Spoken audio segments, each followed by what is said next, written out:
I hadn't missed a Sunday dinner in 12 years. Not once.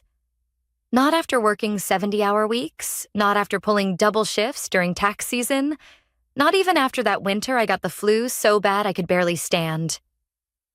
My mother, Susan, always said I was the dependable one. The daughter who remembered birthdays, who brought dessert, who showed up. That evening, I drove the 40 minutes to my parents' house with a lasagna dish still hot on my passenger seat. I'd made it from scratch, the kind Dad Michael liked, with extra cheese and no ricotta. The smell of garlic and basil filled the car like memory. That smell always meant home. Their porch light was on when I arrived, pale yellow against the dusk, the kind of light that made you think someone was waiting for you. I parked out front, careful not to block Eric's driveway spot. He was my older brother, always got the spot closest to the house. I climbed the stairs with the lasagna warm in my hands. A familiar rhythm. Left-right pause on the third step because it creaked. I didn't knock right away. I was reaching for the screen door when I heard my name. Maya won't be a problem. She never says no to family. It was Michael's voice, flat certain. I froze. My hand stayed suspended near the handle. Inside, voices bounced off kitchen tiles. Mom Susan sounded strained. But 300,000. That's insane, Eric. How did you even... It doesn't matter how Eric said sharply. What matters is that I need it handled before the audit goes deeper. You said you'd help. Then Michael again calm decided. We will. Maya's got that promotion. Remember senior analyst at that big firm? She's probably making, 150 now. The dish in my hands didn't shift, but something in me did. I stayed completely still as if moving might make it worse. The screen door pressed cool against my arm. The lasagna slowly losing heat between my fingers. Inside, the conversation kept going like I didn't exist. She mentioned something about bonuses, Eric added. Probably more than 150. My mother sighed. She works so hard, always has. There was a pause. Then Susan's voice softer now, like she was convincing herself. We'll say it's for the roof. The house has been leaking. We can start there. 30,000 maybe, then later medical bills. I'll say I need some procedures. Eric didn't even let her finish. Spread it out. She'll give it. She always gives. Remember the business loan, 20 grand? No questions. Never asked for it back. She gave us her signing bonus, Michael said like it was a point of pride. 40,000. Just handed it over. Eric laughed. Who does that? She still thinks we're a real family. It's almost sad. Susan didn't laugh. Her voice came back brittle. Don't talk about your sister that way. She's naive, Mom. She thinks showing up with a damn lasagna means something. I couldn't move, couldn't blink. I saw it clearly myself on this porch again and again, arms full, heart open, never once suspecting I was being drained. Michael's voice was calm again. We'll space out the requests. Maya can't say no when you cry. That always works. I don't like lying to her, Susan said quietly. It's not lying, Eric replied. It's family. Her money is family money. She doesn't have kids, doesn't have a husband. What's she spending it on anyway? That apartment. The apartment I had poured everything into. The one with the view of the park and a front door that locked. The only place I called mine. She'll be fine. Michael said final as a gavel. She always handles things. That's what she does. Are you sure there's no other way? Susan asked. Eric's voice dropped. Unless you want me in federal prison for tax evasion and fraud. No, this is it. My lawyer says if I can pay it back before they dig deeper, they'll drop it to civil penalties. Tax evasion. Fraud. My brother, the one they bragged about to cousins, coworkers, strangers at the grocery store. He wasn't just struggling. He was criminal and they were going to make me pay for it. I stepped back from the door slowly, careful not to creak the step. My hands were slick with sweat. The dish nearly slipped. I caught it. No sound. No trace. I couldn't let them know I'd heard. I made it back to my car without falling apart. That surprised me. My legs felt disconnected, like I was floating just above the pavement. The lasagna sat on my lap like a joke I didn't get anymore. I didn't drive off right away. Just sat there, engine off, listening to the faint buzz of summer bugs and the occasional passing car. My phone buzzed in the cup holder. Text from Susan. "Where are you, sweetie? Dinner's ready." My thumb hovered. Then I typed, "Sorry, got called into work. Emergency audit. Rain check." 3 dots blinked. Then came her reply. "Oh no, we have something important to discuss." "Can it wait?" She was going to say it. "The roof, just like they planned." "Sorry, Mom. Boss says it's urgent. Love you." I didn't drive home. Not yet. I just drove. City lights, gas stations, places that didn't know me. I needed motion, not arrival. By the time I finally pulled into my apartment garage, the lasagna had gone cold. I left it on the passenger seat and walked up with empty hands. Inside, I didn't turn the lights on right away. I stood by the window, watching the night filter through tree shadows, and felt something crack open inside me. Not anger. Not yet. Just a tired kind of clarity. I had given them $40,000 the year I graduated, then lived on ramen and cheap coffee until I could save again. I gave Eric $20,000 when his business collapsed. I paid for their anniversary dinner when they said they were tight. I never once asked for a penny back because I thought that's what daughters did, what good sisters did, what family did. But now I understood something I hadn't before. They never saw it as generosity. They saw it as compliance. By the time I went to bed, a plan had started to form. Quiet, sharp. I wasn't going to tell them I knew. Not yet. The next morning, I didn't make coffee. I made moves. I sat down at my desk and opened every account I had checking savings investments, even that old 401k from my first job. I transferred every cent to new banks, ones my parents didn't know. I called each customer's service line, set fraud alerts, froze every joint point of access I'd ever shared. Then I changed every password, 2-factor authentication, recovery questions, all of it. My phone rang nonstop. Mom, Dad, Eric. I didn't answer. Instead, I emailed my boss, Laura Thompson, and asked if she had a few minutes. The subject line was simple, personal, urgent. Laura was a sharp woman in her 50s. No kids, built like someone who'd walked through fire with heels on. When I stepped into her office, she didn't smile, just gestured to the chair. "I need advice," I said. "Not legal, not yet, just personal, but it might affect my work." She nodded. "Go on." I told her everything. The conversation I'd overheard, the money I'd given over the years. Eric's fraud, the plan they made my plan to vanish, financially speaking. She listened the whole way through. Arms crossed, her expression growing darker by the paragraph. When I finished, she leaned forward. First, she said, "You're handling this better than most. Second, you need a lawyer. Not because you did anything wrong, but because they might try to twist that. Third, you need a record. Every dollar, every ask. Document everything." I opened the spreadsheet I'd started the night before. 5 years of transfers, dates, amounts, notes in the margin like Eric's emergency and Mom's medical bill. Laura whistled low. "That's nearly $200,000. I didn't say anything. I couldn't. My throat felt tight. Then she looked at me, something soft in her voice. "Now, one more thing. We've got an opening in our Seattle office. Same title, better pay. And most importantly, a coast between you and this mess." "Seattle," I repeated. "You wouldn't be alone," she said. "You'd have support.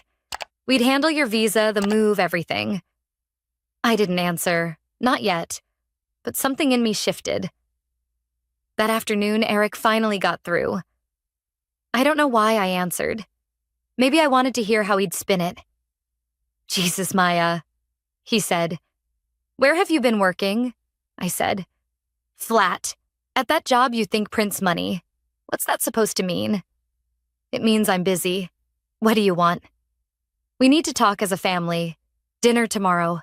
Can't. I have plans more important than family. I didn't hesitate. The kind where people don't scheme to steal 300 grand. There was silence on the other end of the line. I don't know what you're talking about, Eric finally said. Tax evasion fraud. You were going to let me pay for it. He laughed. Too loud, too forced. You were listening. I was bringing lasagna, I said. Remember that family dinner? That thing you said I foolishly still believe in. Maya, listen. It's not what you think. It's exactly what I think. You planned it. You told them to cry if they had to. You called me naive. I'm in trouble. You should have thought of that before you broke federal law. You're seriously going to let me go to prison over money you can afford? I closed my eyes. I couldn't afford the 40 grand I gave Mom and Dad. I couldn't afford the 20 I gave you. I couldn't afford any of it. But I gave it because I thought that's what family did. Silence heavy, like he didn't know where to go from there. I'm begging you, he said. Then beg someone else. I hung up. The texts started immediately from Eric, from Mom, from Dad. I didn't read them. Wednesday, I got a knock at the office lobby. It was Susan. She looked older than I remembered. Her hair was undone, her eyes red. She didn't wait to be buzzed in, just rushed past security and found me by the elevators. Maya, please just talk to me. I stood there in the marble lobby of my firm in a navy blazer and heels while my mother cried like a child. We can talk? I said. Right here. She flinched. Can't we go somewhere private? No, Eric is in trouble. I know. Fraud, tax evasion. He told me he made mistakes, but he's your brother. No, he's your son. You help him. We don't have the money. You know that. Then maybe he shouldn't have committed a felony. Her voice cracked. How can you be so cold? This isn't like you. You're right. The old me would have already written the check. The old me thought love meant sacrifice. The old me believed you when you said family helps family. She looked up confused. What are you saying? I'm saying the old me died on your porch. That stopped her.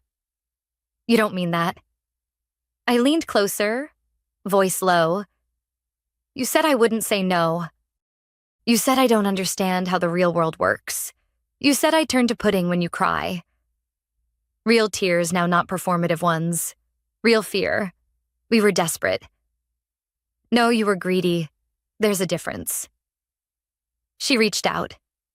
I stepped back. I left her there in the lobby under the gold letters of my firm's name. I didn't look back. Thursday came and went in silence. No calls, no texts, no surprise drop-ins. For a moment, I thought maybe it was over. Maybe they'd finally understood. Friday afternoon, I was packing up my desk when the receptionist called. Maya, there's someone from legal downstairs, a process server. Says he has documents for you. I froze, then exhaled slowly. Send him up. He handed me a manila envelope. No eye contact. No words, just a scribbled name and a quiet exit. Inside a formal complaint. My parents were suing me, claiming the money I'd given them over the years were loans that I was now demanding repayment, and had caused them emotional distress and financial instability by cutting off contact. It was absurd. So absurd I laughed right there at my desk. Not a sharp laugh, a hollow one. The kind you let out when disbelief finally gives up and lets exhaustion take over. They weren't just trying to guilt me. They were trying to punish me. I called the attorney Laura had recommended, a woman named Rachel Lee. Efficient, direct.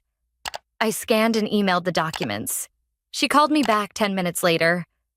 They have no case, she said. No contracts, no documentation, no written agreements.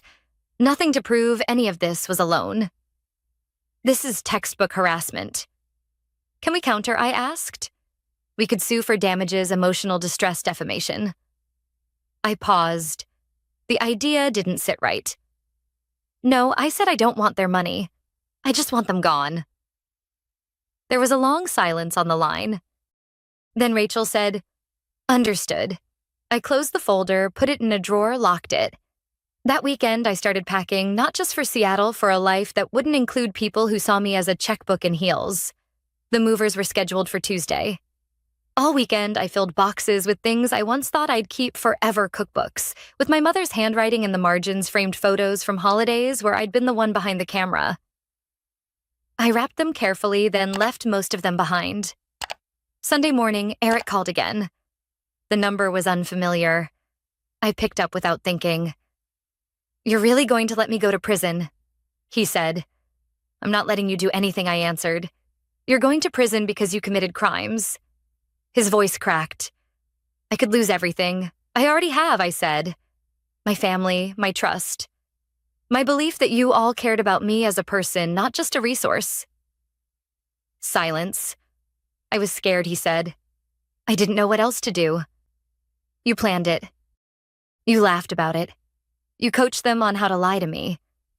I didn't mean to hurt you. You didn't think about me at all." He tried again.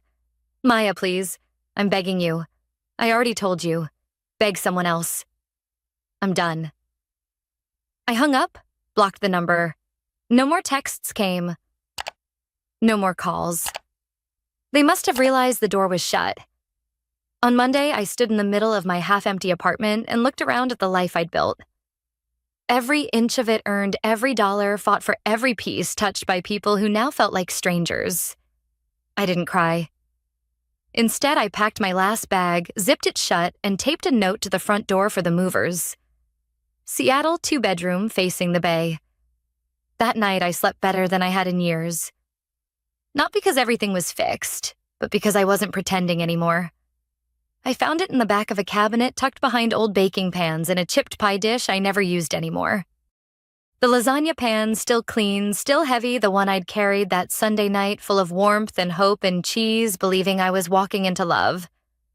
I ran my hand along its edge. It was just glass and metal, but somehow it held everything. Every dinner I'd made, every time I'd tried, every way they'd emptied me and smiled while doing it. I didn't cry. I just picked it up, turned, and dropped it into the kitchen trash. The sound it made wasn't loud. At the airport boarding pass in hand, I got one last text from a number I didn't recognize, but I knew who it was. "Susan, I'm sorry, not for needing help, but for how we planned to get it. You deserved better. I hope someday you can forgive us." I stared at it for a long time, then typed back, "I hope someday you can deserve forgiveness." I turned off my phone and walked toward my gate. 6 months later, the message came through my lawyer. Eric had been sentenced 18 months in federal prison, tax evasion, wire fraud, attempted concealment of assets. My parents had sold their house to help cover his legal fees. Lost most of it anyway. They were now living with my aunt in Texas. I didn't feel satisfaction, not guilt, not even anger. They were just names now. People I used to know in a life I no longer lived. In Seattle, the sky was always shifting gray, then silver, then something almost warm. I had a corner apartment with old brick walls and a view of the bay. I'd made friends, good ones, colleagues who valued me for more than my signature on a check. Sometimes on quiet Sunday mornings, I still made lasagna just for me. Not because I missed them, but because I remembered the girl who once believed bringing food was the same as bringing love. The girl who carried her heart in a casserole dish and left it on their doorstep again and again, hoping one day they'd hand it back whole. She was gone now. In her place stood someone different. Someone who knew that love without respect is just debt in disguise. Someone who understood that walking away wasn't giving up. It was remembering who you are. And sometimes the only person who ever really shows up for you is you. I used to think showing up was enough. That if I kept saying yes, kept giving, kept making casseroles and covering bills eventually, they'd see me not just what I could offer. But some people only love you as long as you're useful. And the moment you stop giving, you stop existing. I didn't leave to punish them. I left to protect what was left of me. If you've ever stood outside a door with something warm in your hands and hope in your chest only to hear the truth that breaks you, I see you. You don't have to explain why you stopped calling, why you didn't go home for the holidays, why you walked away. You don't owe anyone an apology for saving yourself. If you've ever been the one who gave quietly, just leave one word you wish they had said to you. Maya learns that love without respect is a transaction, not a bond. She discovers that her family's reliance on her generosity was not gratitude, but exploitation, viewing her as a resource rather than a person. By walking away, she realizes that self-preservation is not betrayal, but survival. Her journey teaches her that true family honors your worth beyond what you provide. Maya understands that saying no can be an act of strength, reclaiming her identity from those who only valued her utility. Ultimately, she finds peace in prioritizing herself, recognizing that sometimes you must be your own advocate. I knew something was wrong the moment Marcus called me into his office on a Friday afternoon. After 18 years at Horizon Software Solutions, you develop a sense for these things. The timing, the way his secretary avoided eye contact, the closed blinds in his usually open office, it all spelled trouble. "James, take a seat," Marcus said, not looking up from his computer. I settled into the familiar leather chair across from his desk, the same chair where we discussed countless projects and celebrated numerous successes over the years. The irony wasn't lost on me. "I'll get straight to the point," he continued, finally meeting my eyes. "We're making some changes to the development division. Sarah will be taking over as Director of Engineering, effective Monday." Sarah, his daughter, fresh out of business school with a minor in computer science and exactly 0 years of real-world experience, I kept my expression neutral, even as my stomach tightened. "I see," I said carefully. "And my role?" Marcus leaned back, a hint of smugness playing at the corners of his mouth. "Well, James, times are changing. The industry is evolving. We need fresh perspectives, new energy. Someone who understands modern development practices." I almost laughed. I had literally written the book on modern development practices. My research papers were required reading at 3 universities. But I stayed quiet, waiting for him to finish. "I think it's time for you to consider retirement," he said, trying to sound sympathetic and failing miserably. "You've had a good run, but let's be honest. You're not exactly in touch with where technology is heading." The words stung, but not for the reason he probably thought. It wasn't the insult to my capabilities that hurt. I knew my worth. It was the realization that 18 years of loyalty meant nothing to him. All those late nights, missed family events, emergency fixes during vacations, none of it mattered. "Of course," I replied, my voice steady. "I assume you have the paperwork ready." He slid a manila folder across the desk. "HR has prepared a generous severance package. 2 months' salary, health benefits through the end of the quarter." He paused, then added with what he probably thought was kindness. "You can clean out your desk over the weekend if you prefer to avoid awkwardness." I opened the folder, scanned the contents briefly, then closed it again. "That won't be necessary. I can do it now." Marcus blinked, clearly surprised by my calm acceptance. He had probably expected an argument, maybe even begging. He didn't understand that I had seen this coming months ago, when Sarah first started shadowing different departments. I stood tucking the folder under my arm. "Will there be anything else?" "Actually," he shifted slightly, "we'll need you to do a complete handover of all project files and documentation. Sarah will need access to everything you've been working on." I smiled. "Of course, all my files are properly archived and documented. Sarah will find everything she needs." Something in my tone made him pause, but he couldn't quite place what it was. "Good, good," he said, already turning back to his computer. "Well, best of luck, James. Time to let the younger generation take the reins, eh?" I nodded and walked out, closing the door softly behind me. As I headed to my office, I could feel the eyes of my team on me. Word traveled fast in tech companies, and everyone knew what a closed-door meeting with Marcus meant these days. My office was a testament to 18 years of dedicated work. Awards lined the walls, technical manuals filled the shelves, and my whiteboard was covered in complex system architecture diagrams. I started packing methodically, carefully selecting what to take and what to leave. Thomas, my lead developer, appeared in the doorway. "Is it true?" he asked quietly. "Yes," I replied, not looking up from my packing. "Sarah starts Monday." "This is bullshit," Thomas spat. "She doesn't know the first thing about our systems. The Nexus project alone." I held up a hand, stopping him. It is what it is, Thomas. Sometimes change is necessary. He stared at me like I'd grown a second head. In 18 years, he'd never heard me accept defeat so easily. That's it. You're just going to let them push you out. I finally looked up at him, allowing a small smile. Trust me, Thomas. Everything is exactly as it should be. As I continued packing, more team members stopped by. Some offered condolences, others expressed their outrage, and a few even threatened to quit in solidarity. I thanked them all but encouraged them to stay. They would understand soon enough. By 6 p.m., my office was cleared except for my laptop and a single USB drive. I sat down at my desk one last time and began the process I had prepared for months ago. First, I transferred all current project files to the main server, meticulously organized and documented. Sarah would find everything exactly where it should be, labeled clearly and professionally. Then I inserted the USB drive and ran a small program I had written. It didn't delete anything. I was too professional for that. It simply organized all my archived files, the ones I had kept backed up separately over the years. 18 years of documentation, emails, decisions, and most importantly, mistakes. Every rushed deadline that compromised security. Every corner cut to save costs. Every major client complaint that was buried. Every financial irregularity that was creatively resolved. All meticulously documented, dated, and preserved by the one person everyone trusted to handle the technical details they didn't want to understand. I had never planned to use this information. It was just my natural tendency to document everything, to keep clear records. But Marcus had made his choice, and now he would have to live with it. As I drove home that evening, I thought about Sarah. She wasn't a bad person, just young, inexperienced, and privileged. She had no idea what she was walking into. Part of me felt guilty about what Monday would bring, but I squashed that feeling quickly.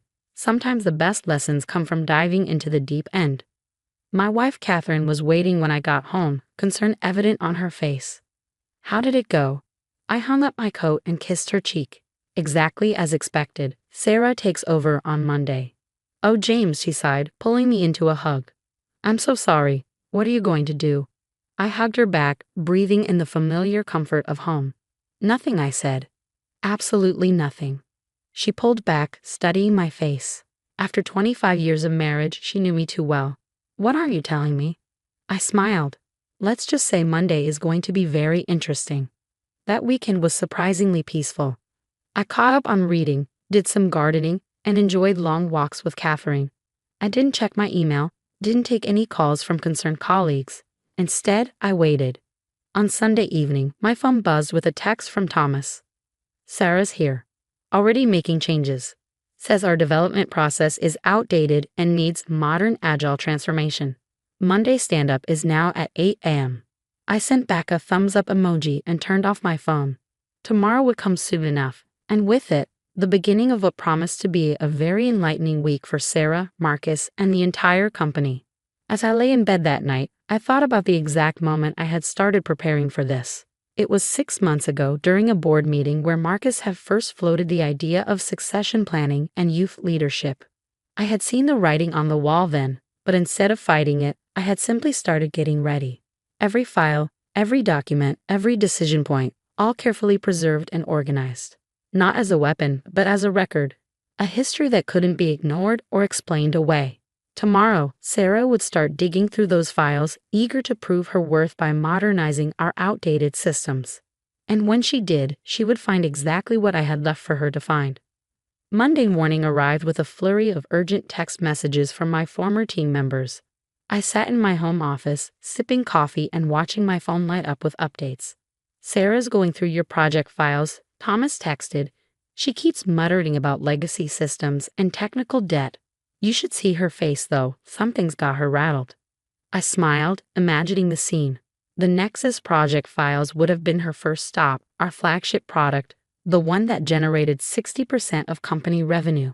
She would have opened them expecting to find outdated code and inefficient processes. Instead, she found something far more interesting. At 9:47 a.m., my phone rang. Marcus. I let it go to voicemail. At 10:15 a.m., another text from Thomas. Emergency meeting called. Senior management only. Sarah looked pale when she walked in. I could picture the meeting room, The same one where I'd sat through countless discussions over the years. The same room where, 3 years ago, Marcus had authorized a major shortcut in the Nexus project's security protocols to meet a deadline. The documentation of that decision, complete with risk assessments and my formal objections, would be sitting right at the top of Sarah's review folder. At 11:30 a.m., an email arrived from Sarah herself. James, there seem to be some concerning irregularities in the project documentation. Could we discuss these files? It's rather urgent. Sarah. I didn't reply. She had everything she needed right in front of her. 18 years of meticulous records, each decision documented, each compromise noted, each risk logged and tracked. By lunch, the messages had become more frantic. 3 missed calls from Marcus, 2 from our legal department, and 1 from the board chairman himself. I turned my phone to silent and went to make a sandwich. Catherine found me in the kitchen. Everything okay? She asked, eyeing my buzzing phone on the counter. Just fine, I replied, slicing tomatoes. They're going through the files. She raised an eyebrow. And they're discovering that an outdated engineer who documents everything can be quite inconvenient. Around 2 p.m., Thomas sent another update. Holy shit, James. Sarah's locked herself in her office, your old office. Marcus has been in there for an hour. Never seen him look so worried. I could imagine why. By now, they would have found the files about the Watson account, our second largest client. The one whose data security requirements we had quietly sidestepped last year because Marcus wanted to fast-track the contract. My emails warning about potential regulatory violations were all there, along with Marcus's explicit instructions to make it work anyway. At 3:30 p.m., a more formal email arrived from Marcus. James, we urgently need to discuss some historical project documentation. Please call me immediately. This is of utmost importance. Marcus. I archived the email without replying. They weren't looking for explanations. They were looking for a way to contain the situation. But that wouldn't be possible. I had been too thorough, too detailed in my documentation. By the end of the day, Thomas reported that Sarah had left early, looking shaken. Marcus was still in the office, on the phone with what appeared to be legal counsel. The board chairman had made an unexpected visit. I closed my laptop and joined Catherine in the garden. She was tending to her roses but looked up when I approached. Good day? She asked with a knowing smile. Productive, I replied, settling into a garden chair, though not for everyone. She studied me for a moment. You're not going to tell me what's in those files, are you? I shook my head. Better that you don't know the details. Let's just say Sarah's getting a crash course in why experience matters. That evening, as we were preparing for bed, my phone lit up with one final message, this one from a number I didn't recognize. It was from the board chairman. Mr. Reynolds, I believe we need to have a serious discussion of the company's technical documentation. Would you be available for a meeting tomorrow morning? This situation requires immediate attention. I set my phone aside without responding. Tomorrow would come soon enough, and with it, more revelations. Sarah would keep digging, thinking she could find a way to minimize the issues. Instead, she would only uncover more problems, more compromises, more decisions that shouldn't have been made. Marcus had wanted to push me out, thinking my age made me a liability. He had given my position to his daughter, assuming she could easily step in and modernize everything. Instead, he had handed her a ticking time bomb. One made not of malice, but of simple, meticulous documentation. As I drifted off to sleep, I thought about Sarah, probably still awake and poring over files, trying to understand the full scope of what she had inherited. In a way, I had given her the best possible education, a real-world lesson in why cutting corners and ignoring experience always has consequences. Tomorrow would bring more revelations, more panic, more desperate attempts to contain the situation. But for now, I slept soundly, knowing that sometimes the best revenge isn't taking action. It's simply letting the truth speak for itself. Tuesday morning dawned bright and clear. I dressed carefully, selecting a crisp charcoal suit I rarely wore to the office. The board chairman's message sat unanswered on my phone, but I knew exactly where I was going. As I pulled into the company parking lot at 9:45 a.m., I noticed several unfamiliar cars in the executive spaces. A black town car idled near the entrance, probably belonging to the company's outside counsel. The receptionist's eyes widened when I walked in. Mr. Reynolds, they're waiting for you in the main conference room. I nodded, taking my time walking through the familiar corridors. Employees stopped and stared as I passed, whispering among themselves. Through the glass walls of the development area, I saw my former team watching intently. Thomas gave me a subtle thumbs up. The main conference room was packed when I entered. The entire board of directors sat along one side of the table, looking grave. Marcus and Sarah occupied the other side. Sarah pale and tense, Marcus trying to maintain his usual confident demeanor but failing. Two lawyers I didn't recognize sat near the door, papers spread before them. James, the board chairman, William Porter, stood to greet me. "Thank you for coming in." I took the empty seat at the end of the table, directly facing William. "Of course, how can I help?" William cleared his throat. "We've been reviewing some concerning documentation that Sarah discovered yesterday. Files that raise serious questions about certain company decisions and practices. All properly documented and archived," I said calmly. "As per company policy." Marcus leaned forward. "James, be reasonable. These files could seriously damage the company if they got out. Surely we can discuss." "Marcus," William cut him off sharply. "Please," he turned back to me. "James, how many people have access to these records?" "Just the development team leadership," I replied. "And now Sarah, of course. As the new director of engineering, she has full access to all project documentation." Sarah shifted uncomfortably in her chair. She hadn't expected her first week to involve discovering years of questionable decisions and potential regulatory violations. "The Watson contract," one of the lawyers spoke up. "The security compliance issues you documented, has the client been made aware?" I shook my head. That would have been a management decision. I simply documented the technical implications and risks. Marcus's face darkened. "You knew these records could hurt us. You deliberately kept these files to what?" I interrupted mildly. "To maintain accurate project documentation, to ensure we had clear records of all technical decisions and their potential implications." "Isn't that exactly what you've always praised me for, Marcus?" The room fell silent. Everyone understood the implicit message. I hadn't done anything wrong. I had simply been thorough in my record keeping. William leaned forward. "James, what do you want?" "Want?" I raised an eyebrow. "I'm retired, remember. These aren't my problems anymore." "Dad," Sarah spoke for the first time, her voice tight. "The Nexus project specifications, the security shortcuts we took, if our clients audit those systems." "They won't?" Marcus snapped. "No one audits that deeply." "Watson does," one of the lawyers interjected. "Their new cybersecurity team performs quarterly deep audits. They're scheduled for one next month." The color drained from Marcus's face. Watson was our biggest client, the one he pushed hardest to land, the one whose security requirements he'd ordered us to work around. William studied me carefully. "James, you've been with this company 18 years. You helped build it. Surely we can find a way to address these issues constructively."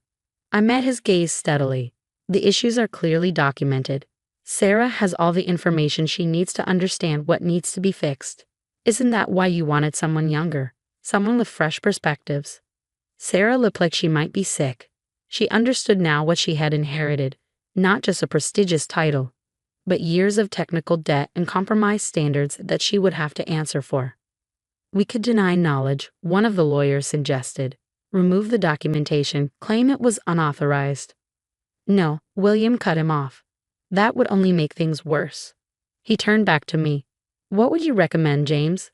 Speaking as someone who knows these systems inside and out." I allowed myself a small smile. Finally, someone was asking the right question. "A complete security audit," I said. "Transparent disclosure to affected clients. Immediate remediation of all identified issues." I paused. "And of course, experienced leadership to oversee the process." The message was clear. They needed me, not as a retiring veteran to be pushed aside, but as the one person who could help them fix this mess. "And if we agree to this?" William asked. "Then I'm happy to consult," I replied. "At appropriate market rates, of course, with full authority over technical decisions." Marcus started to object, but William silenced him with a look. Everyone in the room knew they had no choice. The alternative was watching their biggest clients discover the issues on their own, a scenario that would be far worse. "We'll have a contract drawn up," William said. "Full autonomy on technical decisions, reporting directly to the board." I nodded and stood. I'll expect it by tomorrow. Now, if you'll excuse me, I have some gardening to catch up on. As I walked out, I caught a glimpse of Sarah's face. She looked shell-shocked, finally understanding the true cost of assuming that age equaled obsolescence. The next 6 months brought dramatic changes to Horizon Software Solutions. I returned not as an employee, but as a highly paid consultant with direct authority over technical decisions. My first action was to implement a comprehensive security audit of all major systems, particularly the Nexus project.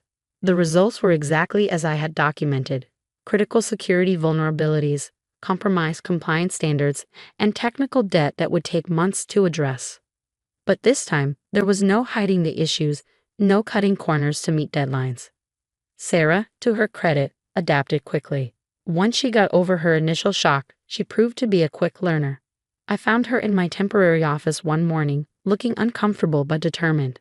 "I owe you an apology," she said, settling into the chair across from my desk. I was arrogant.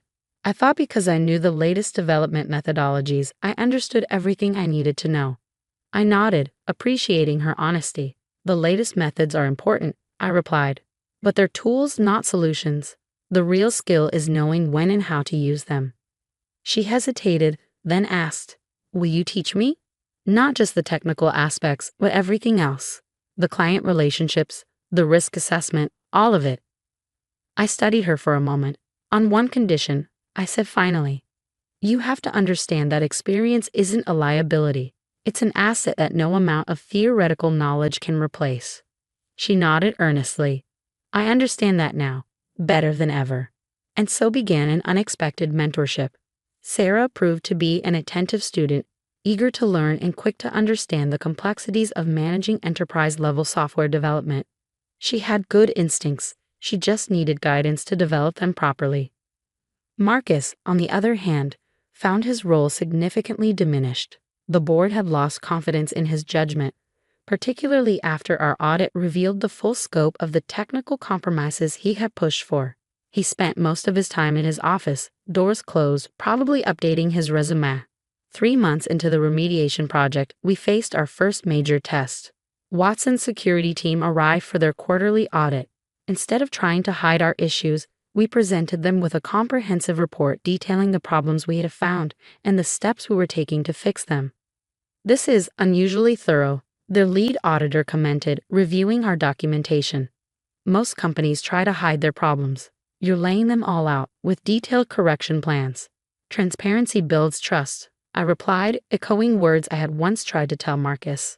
"We'd rather you know what we're fixing than discover what we're hiding."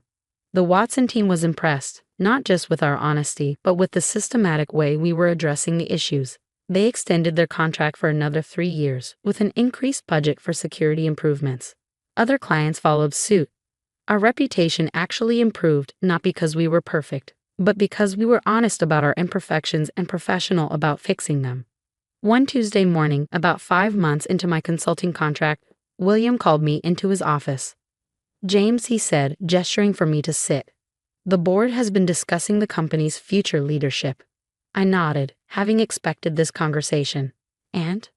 "Marcus has submitted his resignation, effective at the end of the month." William paused. "We'd like to restructure the technical leadership. Create a new position, Chief Technology Officer, reporting directly to the board." I waited, knowing what was coming. "We'd like you to take the role," he continued. "Not as a consultant, but as a permanent executive. Full autonomy over technical decisions, oversight of all development and security operations." I considered the offer. "And Sarah?" "She would continue as Director of Engineering, reporting to you." William leaned forward. "She specifically requested that arrangement, said she has more to learn." I smiled slightly. "And what does Marcus think about all this?" "Marcus's opinion is no longer relevant to company decisions," William replied firmly. "We've learned our lesson about valuing the wrong things." I took a moment before responding. "I'll consider it, on one condition." "Name it." "I want to establish a formal mentorship program. Pair our experienced engineers with younger talent. Ensure we're building institutional knowledge, not just code." William smiled. "Already thinking like a CTO. When can you start?" The changes that followed transformed the company. We established clear technical governance, implemented proper security protocols, and created a culture that valued both innovation and experience. Sarah thrived in her role, combining her fresh perspectives with the wisdom she gained through mentorship. 6 months after I accepted the CTO position, I passed Marcus in the hallway on his last day. He looked older, tired, his usual confidence replaced by resignation. "I suppose you planned this all along," he said, stopping briefly. I shook my head. "No, Marcus, I just did my job thoroughly. You're the one who decided that was a liability." He nodded slowly. "Sarah, she speaks highly of you now. Says she's learned more in 6 months than she did in 4 years of college." "She's a good engineer," I replied. "She just needed to understand that experience matters." Marcus picked up his box of personal items. "Well, congratulations on the promotion. You won." I watched him walk away, feeling no satisfaction in his defeat. It hadn't been about winning or losing, it had been about doing things right, about valuing the knowledge that only comes with time and experience. That evening, as I packed up my new office, with a view of the city, Thomas knocked on the door. "Quite a turnaround," he said, leaning against the doorframe. "From forced retirement to CTO in 6 months." I smiled. Sometimes the best response to being undervalued is simply to let people discover your value on their own. "And Sarah?" "Is learning," I replied. Sometimes the younger generation needs to understand that innovation isn't about discarding the past. It's about building on it. As I drove home that evening, I thought about the lessons of the past 6 months. Marcus had believed he was modernizing the company by pushing out the old guard. Instead, he had nearly destroyed it by undervaluing experience. Sarah had thought she knew everything she needed to know, only to discover that real knowledge comes from years of hands-on experience. And me? I had learned something too. Sometimes the best revenge isn't about getting even. It's about proving your worth in a way that can't be ignored. Catherine was waiting when I got home, a knowing smile on her face. "Good last day as a consultant." "Very good," I replied, hanging up my coat. "Though it seems retirement will have to wait a bit longer." She laughed. "Somehow, I don't think you mind." I didn't. The company was stronger now, built on a foundation of both innovation and experience.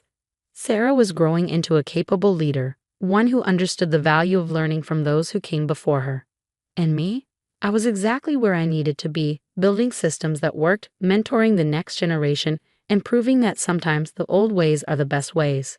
After all, experience isn't just about age, it's about wisdom. And wisdom, as Marcus learned the hard way, is something you can't replace with a fresh perspective and a business degree.